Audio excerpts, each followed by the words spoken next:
Hello and welcome to the CIBSE West Midlands region vlog and podcast Bite-Size Short, which is brought to you in association with Foreman Roberts.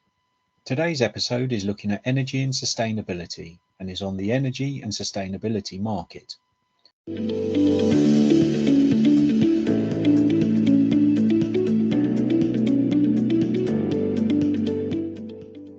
What is quite interesting in the past year, when a global pandemic has tried to pull focus, is that CO2 emissions and the drive for zero carbon has remained a topic of hot debate. With more and more high-profile companies making zero carbon commitments, the government setting a 10-point plan to build back better and greener, and increasingly climate change stories pushing out COVID stories on news feeds.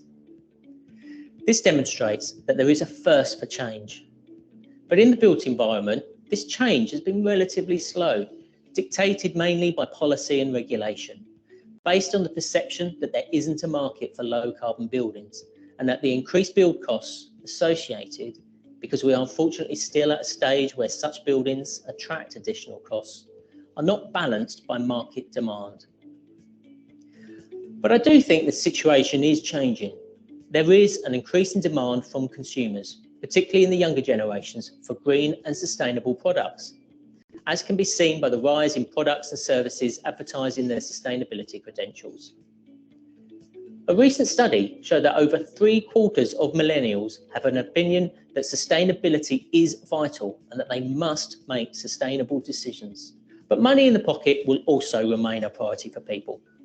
And a low energy home should be attractive to you, even if you're not particularly sustainability minded, because you'll be paying less to heat your home and to generate your hot water needs. When I first started in the industry, energy efficiency was still high on the agenda, but then it was the worry of fossil fuels running out, in addition to reducing running costs. The last 10 years has seen the focus shift to CO2, the most prominent greenhouse gas, and the strides to make buildings more energy efficient reduce such emissions, but also reduce those running costs. I do worry that because the electricity grid has decarbonised and may indeed eventually be fully zero carbon, that the focus on reducing the energy in the first place will be lost.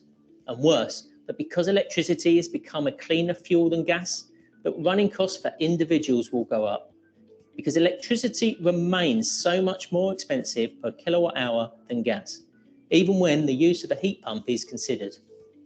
So there is a market for sustainable and energy efficient buildings, particularly for the younger generations. But we also need to capture the attention of the remainder, for whom such things may be slightly lower on their list of priorities.